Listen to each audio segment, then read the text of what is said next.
Hello friends, welcome to mom's kitchen Bhanu. இன்றைக்கி நம்ம ஒரு டேஸ்டான பருப்பு கத்திரிக்காய் கடையில் எப்படி செய்கிறதுன்னு தாங்க பார்க்க போகிறோம். வாங்க இப்போ வீடியோக்குள்ளே போகலாம். இந்த பருப்பு கத்திரிக்காய் கடையிலுக்குங்க தேவையான அளவு பருப்பை எடுத்து நல்லா 2-3 முறை கழுவிட்டு தண்ணி ஊற்றி ஒரு குக்கரில் வச்சுக்கலாம். கொஞ்சம் மஞ்சத்தூள், எண்ணெய் ஒரு 1/2 ஸ்பூன், கொஞ்சம் பூண்டு, பெருங்காயத்தூள் கொஞ்சம், கத்திரிக்காய் தேவையான அளவு. உங்கள் வீட்டில் எத்தனை நபர் இருக்காங்களோ அதுக்கு தகுந்த மாதிரி நீங்கள் காய் போட்டுக்கோங்க.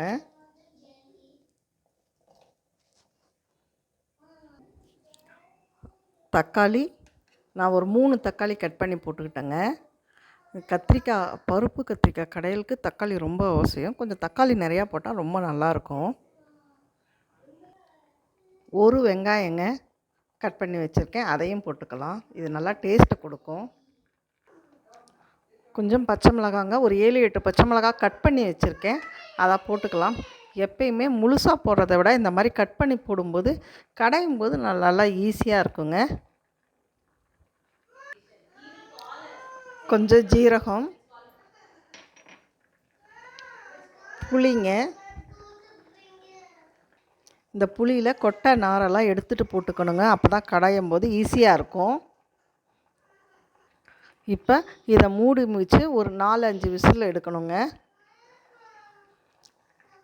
ஒரு 3 விசில் நல்லா ஹை ஃப்ளேமில் வச்சுட்டு ஒரு 2 விசில் லோ ஃப்ளேமில் சிம்மில் வச்சா நல்லா பருப்பும் கத்திரிக்காயும் நல்லா வேகுங்க, கடையிறதுக்கு ஈஸியாக இருக்கும். பாருங்கள், மூடி வச்சுட்டேன். நல்லா ஹை ஃப்ளேமில் வச்சு ஒரு 3 விசிலும், லோ ஃப்ளேமில் வச்சு ஒரு 2 விசிலும் இருக்கணுங்க. அப்போ தான் நல்லா லோ ஃப்ளேமில் இருக்கும்போது தான் நல்லா பருப்பு கத்திரிக்காயெலாம் நல்லா வேகுங்க. பாருங்கள், பருப்பு நல்லா வெந்துடுச்சு. இப்போ நம்ம அதை கடைஞ்சிடலாம். நம்ம ஒரு பருப்பு மத்தை போட்டு கடையணுங்க. இப்போ நம்ம கடைஞ்சிடலாம்.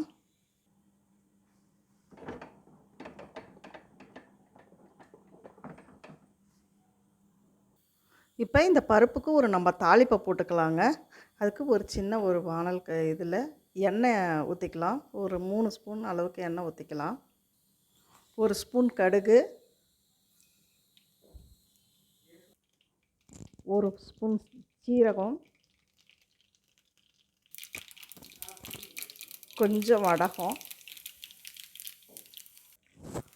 2 காஞ்ச மிளகாங்க வாசனைக்காக, இதையும் போட்டு கலக்கிட்டோம். இப்போ இதை நம்ம பருப்பில் ஊற்றிடலாம்.